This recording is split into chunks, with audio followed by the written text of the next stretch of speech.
What's good? This is Phillies Nation. He is Corey Seib, and I am Pat Gallen. We are brought to you by BQ Basement Systems, and it's time to get into the trade market with Cole Hamels. It seems like we've been talking about this a lot, but it is the number one thing that we need to dive into basically weekly until the trade deadline hits. So we've got a jam-packed show, but that's where we begin. So with Cole Hamels, where will it be, Corey? What are the chances that he gets traded? I know you've got a nice tidy list here of a couple of teams that might fit what the Phillies want, and they want Cole Hamels. Yeah, I'd say it's probably like 65%. It's not higher because no team yet has ponied up the type of offer the Phillies want. And really, we have this list here of 5 teams: the Rangers, Astros, Red Sox, Dodgers, and Cubs. That, to me, is the 5 teams to watch most heavily, but there will be other teams in the mix. The Rangers, though, to me, that is the best fit. Okay, the Rangers have exactly the type of prospects the Phillies need. I wrote this last week at csnphilly.com. The 2 guys who stick out: Jorge Alfaro, a 21-year-old catcher. He has 20 to 25 home run power. There are defensive concerns about him behind the plate, Alfaro, but let's not worry about that now. Right, I mean that's the type of rare power from a catcher. You don't see that across baseball. Nomar Mazara, a right fielder, exactly the type of skill set the Phillies need out of right field. He has some power, could be a 30 home run guy. He's just 20 years old, a 6'4" left-handed hitter. Both guys in Double-A for the Rangers, and the Rangers have so much offense and so little starting pitching. They could use a Cole Hamels, no doubt, and they keep winning. Yeah. The more they win, the more they're going to be in the running, whereas a team like the Red Sox continue to lose. I think they're fading a bit from the Hamels running. Also, though, keep an eye on the Astros. Really interesting team because they obviously have a ton of young talent. Would you do Jonathan Singleton and Domingo Santana for Cole Hamels? I think they need a lot more. They probably do, don't they? How about Michael Franco? What a week for this guy. He has just been outstanding. I mean, the numbers: 3 doubles, 4 homers, knocked in a bunch of runs. He's making a lot of people happy. This is what we want to see. This is the first true difference-making right-handed power hitter the Phillies have had since Hunter Pence, and it's the first right-handed power hitter they've developed since Pat Burrell. Okay, Michael Franco has looked like a top prospect. Yeah. You don't see guys hit 3 or 4 homers in a week by accident. And the fact that he's hit these home runs against solid pitchers, I mean, one of them came against Aroldis Chapman, one of them came against Steven Strasburg.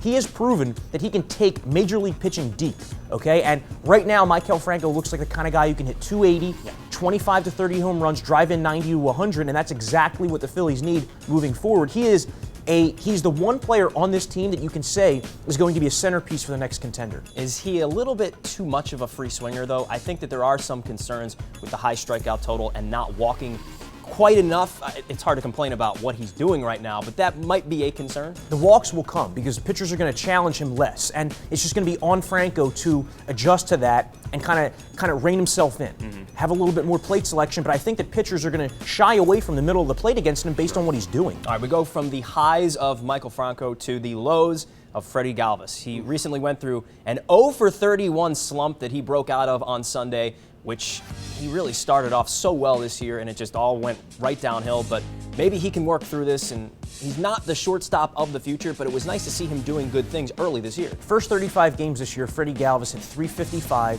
Okay, it looked like he had really turned a corner, and no player is slump-proof, but I thought Galvis was as close to it as it could get on the Phillies because of his 2-strike approach. Right. He was spoiling pitches, working walks, okay, and he was getting hits with 2 strikes, which you don't see, but over his last, 25 games or so, the batting average has dropped 91 points, the OPS has dropped 207 points. He just isn't in a good place right now. Ryan Sandberg mentioned he's getting too far out on his front foot, and what that's doing is he's getting fastballs off the end of the bat. The breaking pitches, he's not able to stay with them, he's just popping them up. And, Freddie needs to snap out of this, but I do think that he can be like a 275, 350 on-base percentage guy. Did you know that Ben Revere leads the Phillies in WAR this year? I did not. I would not have guessed that. 0.9 according to Baseball Reference. Wow. Do you want to know more about WAR? I do. Well, let's do it. Sean Foreman of Baseball Reference. Okay, let's talk wins above replacement WAR. It's a stat that, has really taken off in the last 5 to 7 years here, and it especially came to the forefront with all the Mike Trout versus Miguel Cabrera debates for the AL MVP a couple years in a row. Explain how your WAR works and maybe how it differs from the other WAR that you might find on the internet. I mean, all of the wins above replacement player stats all basically work the same way. First, they're taking various components for the player on the batter side. They're taking his fielding, his batting, his base running, what position he plays. It's obviously easier to find a first baseman than it is to find a shortstop, someone who can handle that position. And it looks at all of those values and assigns a run value to that player's performance. So, and it's always compared to average. So for example, Chase Utley is a fantastic base runner. He might be 6-7 runs better than the average base runner in a season. So we combine all those components, and then we have a runs total.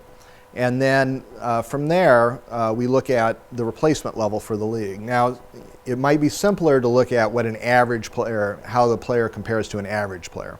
But the problem with that approach is that replacement player is that average players have a lot of value. You don't pay an average pitcher a league minimum salary. You pay them, probably $7, $8, $9 million on the free agent market. So this takes that into account because teams need average players at positions. They can't just call up AAA guys and expect to win the pennant with a couple superstars and AAA guys. You need those average players. So we compare to replacement. Generally, an average player is about 2 wins above replacement. And then we convert those runs that we had earlier into wins, which is generally 10 runs generally equal 1 win. I think it gives the truest estimate of what the player was worth to his team. His overall value. His overall value to the team. And I think, if you look at historically, players who are good overall, who are, have a lot of overall value in a lot of different areas. My favorite example is Chase Utley. Over the last 10 years, we have him as the second best position player in the major leagues. And, using that measure, he's a slam dunk Hall of Famer based on his performance over the last 10 years. So I think it really captures the wide variety of things that players can do to contribute to their team's performance. And it's going to be a beneficial tool moving forward because teams seem to be more inclined to pay for the all-around production than the one-tool player. We've seen so many instances in recent years where a first baseman, an aging slugger, for example, a Ryan Howard or Mark Teixeira, was paid all this money and didn't really live up to the hype. Right, and I don't think any of those contracts, the Prince Fielder, even Albert Pujols, who was a great all-around player, and the Mark Teixeira contracts, I don't think those contracts would be given out now if teams had used kind of one of these more modern frameworks when evaluating what the players would be worth. So it's definitely a change in the approach for teams, but I think it's one that teams are buying into. And I don't know exactly what teams are doing in their front office, but I suspect there's a lot of statistics similar to WAR that are being computed, perhaps more exactly than we're able to with the data that we have. But they're using those numbers and computing similar values to what you see on our site or Fangraphs or Baseball Prospectus. Phillies Nation is presented by BQ Basement Systems, the Philadelphia region's premier basement contractor. Our customers tell us it's important that they know who they're doing business with. Basement foundation issues are never fun, and finding a contractor that you can trust can be hard. That's why I founded BQ Basement Systems in 1997. We're the experts in identifying and fixing problems in your basement, your crawl space, foundation repairs, and all things basementing. Have one of our certified inspectors out for your free evaluation and estimate. Visit us at bqbasementsystems.com or call us at 1-800-339-2070.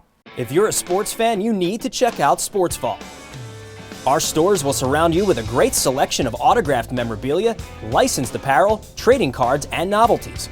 Want to meet your favorite local and national superstars? Sports Vault brings the legends to you with dozens of in-store appearances. Check out any of our 3 locations in King of Prussia, Exton, or Moorestown. Or visit sportsvaultshop.com and use the code PhilliesNation to save 20% on your next order of autographed merchandise. In a world where bankers have lost all interest, where robots and fat cats rule our fortunes, one woman will stand up and strive to do the impossible. Be treated like a person. Friends and neighbors will join her quest. Ordinary people will band together against the forces of corporate greed. And together they will form Philadelphia Federal Credit Union, already in a neighborhood near you. Philly has a long sports history filled with great players and moments. Shibe Vintage Sports in Center City relives the glory years with fashionable attire for all your favorite teams. Separate yourself from the crowd with the hippest Eagles, Phillies, Flyers, and Sixers gear. Pick up some unique shirts featuring local teams of yesteryear, or come to fun events where you can learn about your favorite teams. So if you're a sports fan, then you need to check out Shibe Vintage Sports. Visit them at 13th and Walnut or shibesports.com. Welcome back to Phillies Nation. I'm Rachel McCauley. This segment is brought to you by the Sports Vault. Come meet legendary Phillies closer Brad Lidge at their store at the King of Prussia Mall on June 20th. Get your tickets at sportvaultshop.com.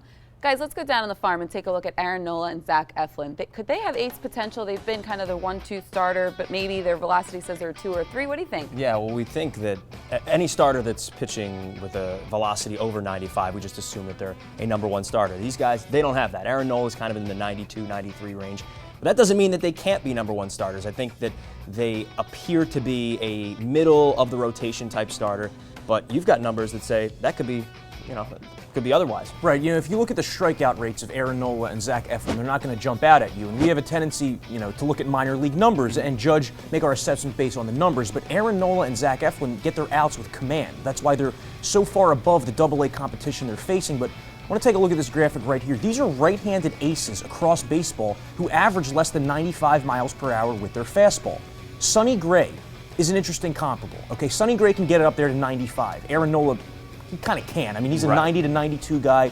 Occasionally he'll hit 93, but Sonny Gray, nobody would have said he was a top prospect coming up. Okay, he was seen as a #2, #3 at best. That's why I think that Aaron Nola and Zach Eflin, if they can continue to develop, they have the command. That's the hardest part. Okay, so as long as they can pinpoint their fastballs and if they can get that velocity up a tick or two, these are two guys who could genuinely be #2 or #1 starters in the majors. I really think that. And I think we look at guys in our own division like Noah Syndergaard, Matt Harvey. They throw super hard, 98, 99 with ease.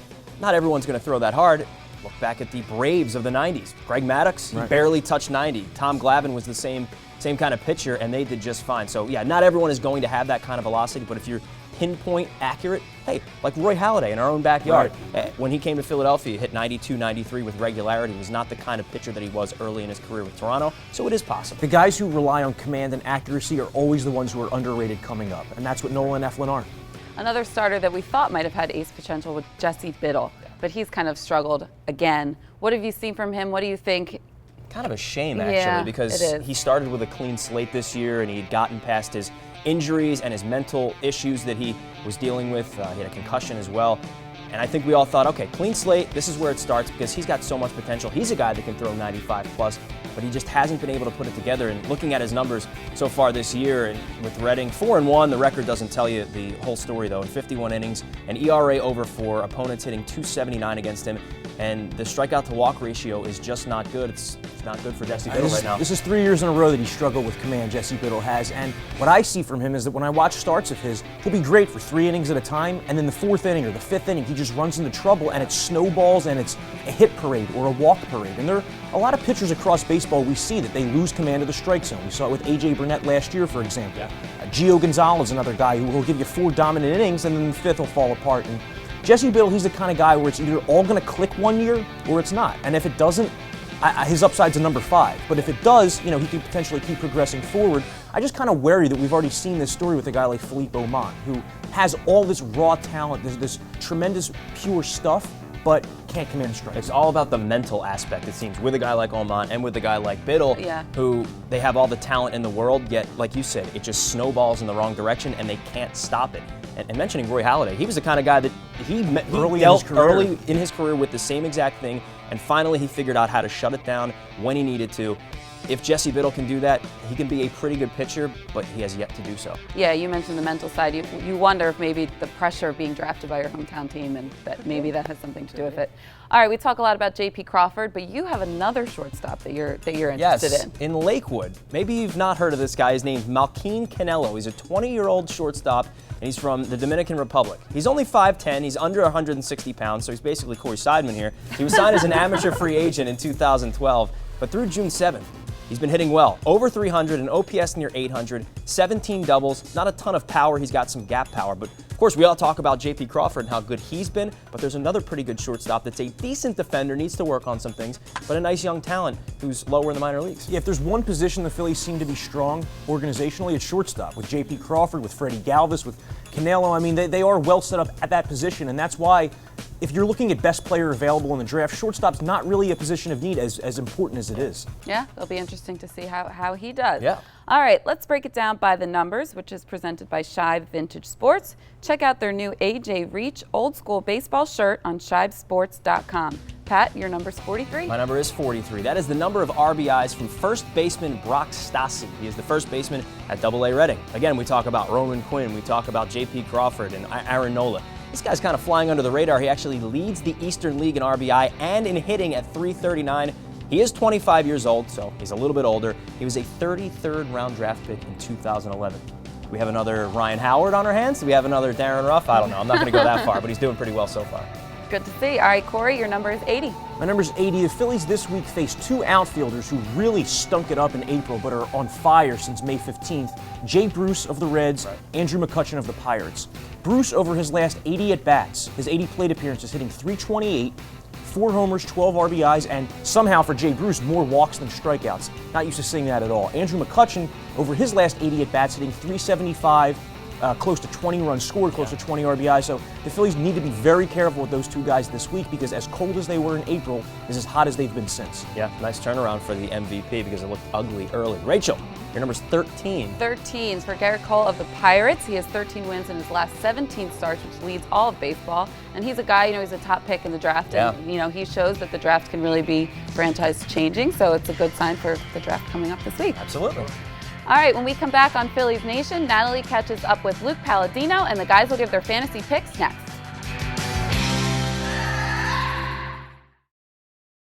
Phillies Nation is sponsored by Shibe Vintage Sports. Check out their new Stadium Series line of shirts at 13th and Walnut in Center City or shibesports.com. Live sports. Craft beer. Great food. Good times. What more do you need? Every day is a party at Fieldhouse Sports and Beer Hall, the largest sports bar in Center City. Come to 11th and Filbert to see what you've been missing. The biggest problem with your phone is not a low battery or no signal. It's about what it does to your posture. Hi, I'm Dr. Lenny Roberts from Summit Spine and Wellness. For well over a decade, we've been helping the greater Philadelphia region reach their health goals. This is the most common posture problem that I see, but you have no idea about the long-term neck and back issues you can suffer from if you don't correct your text neck. You don't have to live like this. We can correct your posture. Your initial consultation is free. Call Summit Spine and Wellness now at 215-487-2500. Our customers tell us it's important that they know who they're doing business with. Basement foundation issues are never fun, and finding a contractor that you can trust can be hard. That's why I founded BQ Basement Systems in 1997. We're the experts in identifying and fixing problems in your basement, your crawl space, foundation repairs, and all things basementing. Have one of our certified inspectors out for your free evaluation and estimate. Visit us at bqbasementsystems.com or call us at 1-800-339-2070. Philly has a long sports history filled with great players and moments. Shibe Vintage Sports in Center City relives the glory years with fashionable attire for all your favorite teams. Separate yourself from the crowd with the hippest Eagles, Phillies, Flyers, and Sixers gear. Pick up some unique shirts featuring local teams of yesteryear, or come to fun events where you can learn about your favorite teams. So if you're a sports fan, then you need to check out Shibe Vintage Sports. Visit them at 13th and Walnut or shibesports.com. Welcome back to Phillies Nation. I'm Rachel McCauley. Our fantasy baseball recap is presented by DraftKings. Play daily fantasy baseball for free on DraftKings.com with the official daily fantasy partner of Major League Baseball. Enter the promo code PHILS for a free entry. Guys, let's take a look at how you did last week. I did really well, and I'm happy about that. Jock Peterson of the Los Angeles Dodgers, 8 for 25, hit 4 home runs, a double, a triple, knocked in 9 runs. Now, he had a good first part of the week, like I said, in Coors Field, and then he played the Cardinals, and he wasn't as good at the end of the week, but you'll take those stats because he did damn good. So Wei Yin Chen was my pitcher from the Baltimore Orioles. He struck out 9 in 6 innings against Houston, a strikeout machine of a team. Pretty good pickup, I think. Yeah, it's really tough to have a successful fantasy pick when you're going out on a limb and picking Jock Peterson, right? I see how it goes. No, I'm just a little bitter because Pedro Alvarez did pretty much nothing last week. I picked him because he was facing 5 mediocre right-handed pitchers, and he didn't do much in the run production department, although my pitcher, Jesse Hahn, 7 innings of 1-run ball against the Tigers, and I'll tell you what, right now, We talked earlier in the year about offenses to use pitchers against in DraftKings. The Tigers are one of them. You think they're this elite offense, but they have the most games in baseball of 2 runs or fewer, and they're not hitting right now. So if you see a pitcher facing the Tigers at spacious Comerica Park, I would pick them. All right, the guys will give their fantasy picks for next week in just a moment. But first, Natalie catches up with Luke Palladino in South Philadelphia. Thanks, guys. The whole month of June we'll be here with Chef Luke Palladino down here at Palladino's on East Passyunk. So today, what do you got for us? Potato skins. And, you know, I've always been infatuated with potato skins. It's rare to get them good in most restaurants. And these are actually born out of a byproduct of we make gnocchi every day by hand at the restaurant. So we roast potatoes, we scoop them out, and then what we have left is the skins. And I've always wanted to see them on a bar menu. And so this is our creative way of using the skins. So we do them in the restaurant. I have potato skins which we pre-fry. So at home, if you have a fry daddy or a fry lid of any sort, you would take your potato skins and fry them. And then, you know, you can use the insides. You can endeavor to make your own gnocchi, or you can make mashed potatoes and then just make the skins. And then you season them up. We use salt. And you want to season them well. So you would take this before you go to the game. These are fried, and I'll put them on the foil here. And then we're going to put them right on the grill. We'll assemble these. So this is what we do now. We'll take this, and I take the cheese. Now I use, you know, an amazing fancy truffle cheese. You can use any other cheese, a blend, or the blends you buy in the supermarket now, the Mexican blend, or, you know, provolone or cacio, whatever you like to do. So I put, you know, you definitely want a lot of cheese on these. And then, of course, our bacon. You can't have a tailgate party without bacon. Bacon is an essential. So now you're just throwing this all into one piece of foil? Yes, and then what we'll do, so I have a double-sided, I folded this in half because it's a little extra insulation. You take this and you just bunch it up like a little boat. Oh, okay. And like I said, you can pre-fry these and do all of this. You can arrive with this in your cooler just like this, or you can wrap it up and then unwrap it somewhat, you know, just like you do on the grill. You bring down the ends like this. And let's go over to the grill. I'll show you how to do this.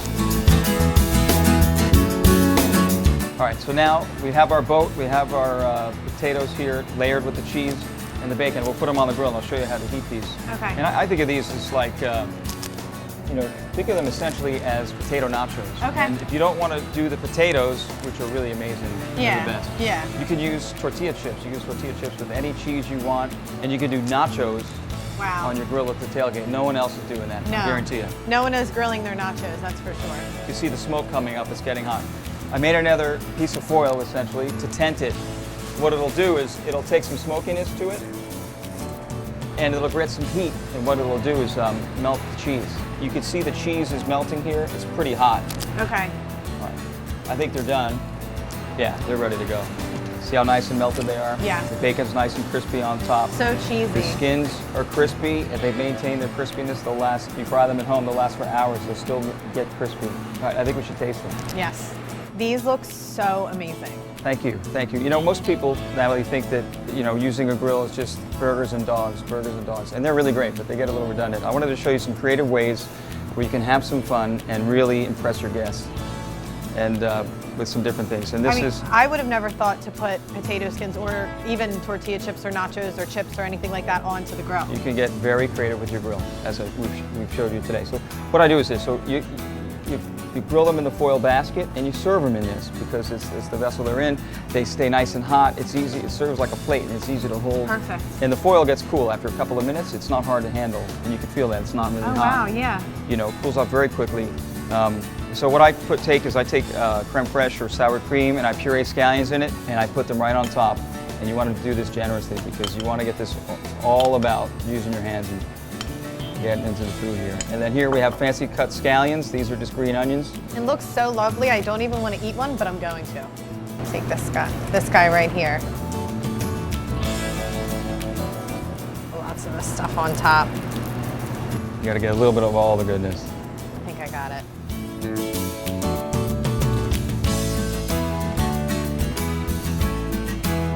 Perfect. So good. You guys have to get down here and try them. We're at Palladino's on East Passyunk. These are on your happy hour menu, Yes, right? they are. Yes. You can sit inside, you can sit outside. On your way to the game, you definitely have to get down here and try these.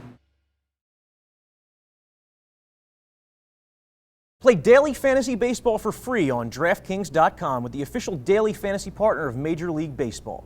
Enter promo code PHILS for free entry. Behold, we are in the presence of champions. Fantasy sports legends who have earned hundreds of thousands of dollars playing online. Meet Arlie Gonzalez. Average guy, superior sports knowledge. Picked a team in minutes and won enough to throw the party of a lifetime. In outer space. Former accountant Derek Bradley. DraftKings One Day Fantasy Baseball took him from a guy with holes in his underpants to a guy with bikini models in them. How do we turn our love of fantasy sports into reality cash? DraftKings.com. They have one-day games, so you're not locked in. It's like a new season every time you play. And best of all, you could win a shipload of money. Start playing today for your share of $1 billion. Use promo code PITCH and get free entry in our 100K baseball contest on opening day. More sports, more winners, more millionaires. Get to DraftKings.com now. In a world where bankers have lost all interest, where robots and fat cats rule our fortunes, one woman will stand up and strive to do the impossible. Be treated like a person. Friends and neighbors will join her quest. Ordinary people will band together against the forces of corporate greed. And together they will form Philadelphia Federal Credit Union, already in a neighborhood near you. Our customers tell us it's important that they know who they're doing business with. Basement foundation issues are never fun, and finding a contractor that you can trust can be hard. That's why I founded BQ Basement Systems in 1997. We're the experts in identifying and fixing problems in your basement, your crawl space, foundation repairs, and all things basementing. Have one of our certified inspectors out for your free evaluation and estimate. Visit us at bqbasementsystems.com or call us at 1-800-339-2070. We'll take a look at our fantasy picks for this week, brought to you by DraftKings. Pat, who do you like? I have Roenis Elias, who is from the Seattle Mariners, and he's had a pretty good start to the season. On Wednesday, he's taking on the Cleveland Indians. He's got a 2.70 road ERA so far this year, and he's got 23 strikeouts to just 7 walks. So I like him as my starting pitcher. You like this guy as well. I do, and I think that if his name wasn't so hard to pronounce, Roenis Elias, that he'd be less underrated. But if you look at the last 2 seasons, his numbers are nearly identical to Yordano Ventura of the Kansas City Royals, who gets a lot more love. No doubt about that. And my starter for the offensive side of things, Carlos Correa, being called up by the Houston Astros, #1 prospect in baseball. His numbers at AAA this year are just off the charts. 10 home runs, he's knocked in 43. He's got 18 steals, an OPS over 1,000. I know he's playing out there in the in AAA in the California League where everyone hits, but still, he is a top prospect for a reason. He's my guy. I appreciated you texting me and telling me that Correa was coming up because it enabled me to pick him up in fantasy myself. My 2 guys, I go to another former top prospect shortstop, Xander Bogaerts, finally producing for the Red Sox, hitting .333 the last 30 days. I would scoop him up if he's available in your league or just play him in DraftKings. Eligible also at third base. Right. Pitching, I have Aaron Sanchez of the Blue Jays. He's fixed his walk problem. 4 consecutive quality starts, a 2.57 ERA. He's pretty good. I think he's going to be good moving forward as well. Good luck. I think mine are going to be better this week. I'm just going to go out on a limb. She's Rachel. He's Corey. My name is Pat. That's it for Phillies Nation this week. Thanks for joining us. We'll talk to you next time.